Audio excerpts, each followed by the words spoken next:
Have you ever felt like life was gradually losing its shine? Perhaps you find yourself reminiscing about the good old days, convinced that the world around you has grown dull or even hostile. What if your life hasn't actually worsened, but you have shifted onto a lifeline that resonates with negativity? In reality transurfing, Vadim Zeland suggests that our persistent dissatisfaction, complaining, and absorption of doom and gloom news can induce us onto unfavorable life paths. The good news, we have the power to pivot. If that piques your curiosity, you're in the right place. The core concept, your personal layer of reality.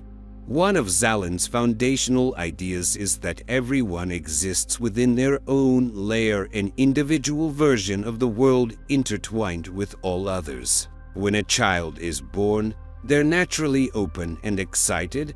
Life seems bright, vibrant, and filled with potential. As we age, negativity can creep in, disappointment, jealousy, anger, resentment. These emotions, when indulged in, color our reality and lock us into sectors of existence where problems abound.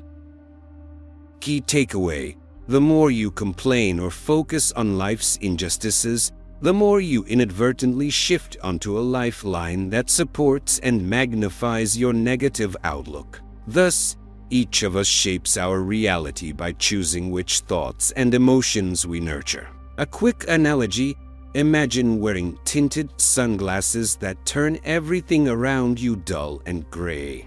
The more you convince yourself the world is colorless, the more your sunglasses eye. Your mindset, keep that colorless view in place. Meanwhile, someone standing right beside you wearing a different lens can experience a world that feels bright and optimistic. Why older generations always say it was better in my day. Zeland points out an interesting pattern. Every generation tends to believe life is getting worse. But if that were objectively true, the world should have long ago spiraled into absolute chaos. Instead, different people have dramatically different experiences of reality, often living side by side. Some remain positive, excited, and open-minded well into old age, finding ways to thrive and adapt. Others sink deeper into cynicism and negative energies, unknowingly reinforcing the idea that things aren't what they used to be. Rather than signifying that reality as a whole is worsening, this tendency is more about shifting to parallel lifelines that happen to be less pleasant. Once negativity becomes a habit, you naturally align with negative events. One of Transurfing's central metaphors is the pendulum, an unseen force or structure that feeds on our emotional energy. Pendulums aren't necessarily evil, they're just mindless attractors of attention and energy. Yet some are truly destructive. Mass media can stir negative emotions by broadcasting disaster after disaster, or certain social movements revolve around fear, anger, or conflict. How it works: a destructive pendulum prods you with negativity, e.g., a shocking headline. If you react emotionally, outrage, worry, or even vehement opposition, you lock onto that pendulum's frequency. You begin to search for more evidence of the negativity, gradually reinforcing your involvement. This escalates your vibration, further aligning you with negative lifelines. Practical example: think of a TV series that's full of drama. At first, you're just mildly curious, you watch an episode. Suddenly, you need to know what happens next. Before you know it, you're discussing it with friends, reading forums, watching episodes, and all that emotional energy keeps you glued to the show's plot lines. Destructive pendulums work similarly, but often revolve around conflict, fear, or rage. The induced transition, slipping toward negative lifelines. When you grab the spiral's tail, as Zeland puts it, you can be nudged onto a lifeline where problems multiply. For instance, financial hardship. You might hear rumors of layoffs or economic trouble, then dwell on these fears and keep talking about them. Soon, you're losing your confidence at work, showing your anxieties. Productivity declines. You become the likeliest candidate for downsizing, thus fulfilling the negative spiral you fed. Health scares. You see ominous headlines about epidemics, repeatedly imagine yourself falling ill, talk incessantly about it, get anxious every time someone around you coughs. As you cultivate this fear, you tune your body to a susceptibility for the very illness you're dreading. Panic. In a crisis, if you fall into panic mode, you lose your sense of perspective, effectively handing your emotional energy over to the chaos. Once that frequency resonates strongly, it becomes increasingly difficult to escape the induced transition into full-blown calamity. Important nuance: if you protest fiercely, say, you despise war or hate some political movement, you might think you're fighting the pendulum. Ironically, you're often still feeding it with negative energy. In transurfing, active hatred or confrontation also locks you into alignment with destructive forces. Zeland frequently warns, do not absorb negative information. This doesn't mean burying your head in the sand or pretending reality doesn't have issues. It means avoid feeding destructive pendulums with your intense emotional reaction. Skip or neutralize the content that sows fear, envy, or hostility. Set boundaries around your mental diet just as you would with junk food. Practice tip: next time you see a sensationalized news story, notice how your body reacts. Are you clenching your jaw or feeling anxious? Try letting the story pass you by without investing emotional energy. If it's not directly relevant to your day-to-day life, you can acknowledge it without diving into catastrophizing. Overcoming the trap of "I don't want X to happen." Children quickly learn that saying, "I don't want to do this," doesn't necessarily prevent the dreaded outcome. Sometimes it speeds things along. By strongly resisting an event or outcome, you're still immersing your mind in that possibility. The vibe you emit remains tethered to what you claim to not want. Example: a singer terrified of forgetting lyrics on stage might become hyper-focused on that fear. Ironically, focusing on not forgetting becomes a form of negative visualization, making them more likely to slip up. Solution: shift the mental script from "I don't want to fail" to "I'm confident and relaxed on stage." Instead of letting the fear define your reality, train your subconscious to welcome the successful scenario, then follow it with calm intention.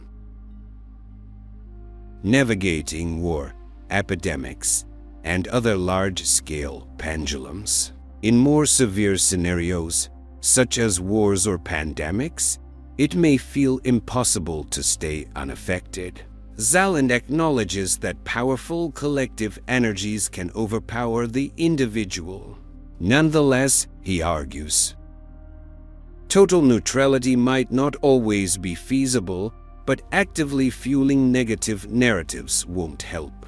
The best approach is to remain grounded and, where possible, promote peaceful or constructive solutions. Engaging in us versus them thinking or trying to destroy war can lock you into the conflict. Supporting and nurturing peace, however, resonates at an entirely different frequency.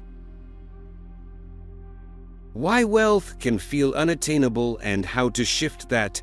Zeland examines how poverty becomes a self-fulfilling cycle for many. If you hate your financial situation, envy those who have more, and constantly worry about money, you sustain the frequency of lack. Shifting onto wealth-based lifelines requires acknowledging that wealth is part of your comfort zone, letting go of envy, stop devaluing what others have, acting with resolve, intention, rather than daydreaming or wishing. Anecdote: consider someone who wins the lottery but has always identified as poor.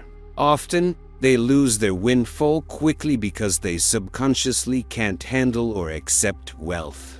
Their inner sense of reality remains shaped by a life of scarcity. Keeping your guardian awake, practical steps to avoid the vortex. Zeland advocates for maintaining a guardian, a vigilant part of you that steps in whenever you're about to pour negative emotion into an external event. Here are some practical ways to do that. Spot the trigger. Notice the moment your mood shifts from neutral to upset when seeing a headline or hearing gossip. Pause, take a slow breath, and literally remind yourself, I don't have to engage with this negativity. Reframe. Instead of complaining or worrying, turn your attention to something constructive, an alternative solution, a personal goal, or an intentional act of kindness. Conscious input. Filter the media you consume. If possible, choose sources that inform without sensationalizing, or focus on positivity, creativity, and personal development. A quick recap of core insights. Each of us lives in our own layered reality within the greater collective reality.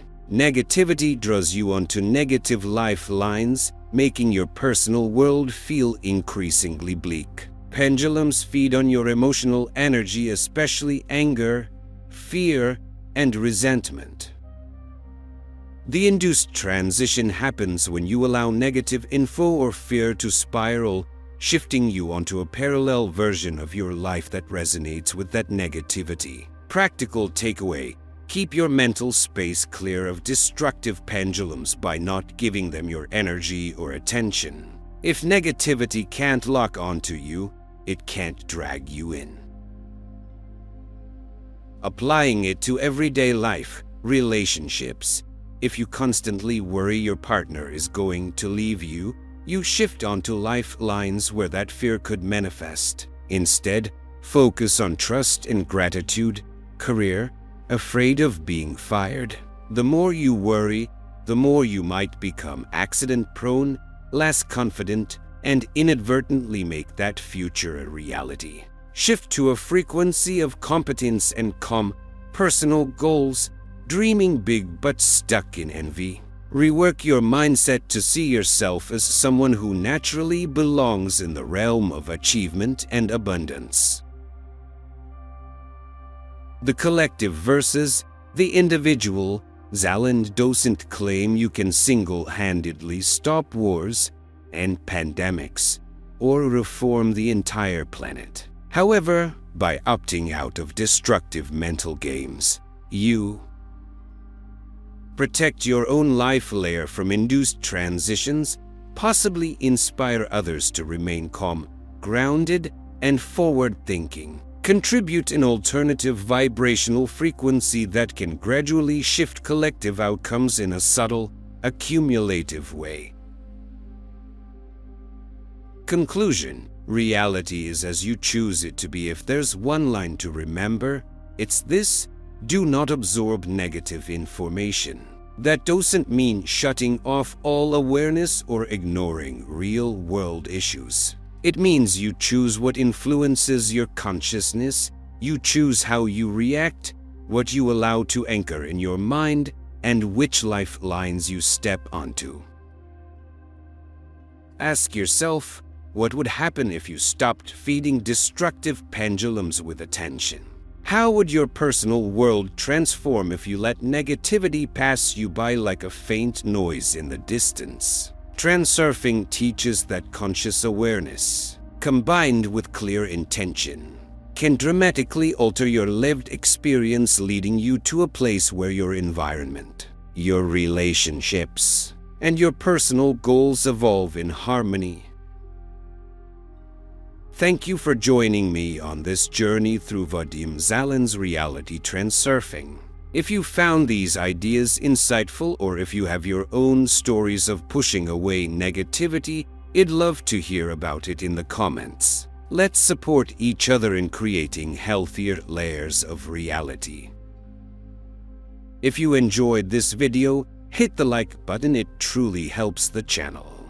Subscribe and turn on notifications so you won't miss any upcoming content that dives even deeper into transforming your reality. Share this video with anyone you think might benefit from learning how to avoid negative lifelines. Until next time, keep your guardian awake, be mindful of the pendulums swirling around you, and remember, the world reflects what you choose to project. Stay curious, stay inspired, and I'll see you in the next video.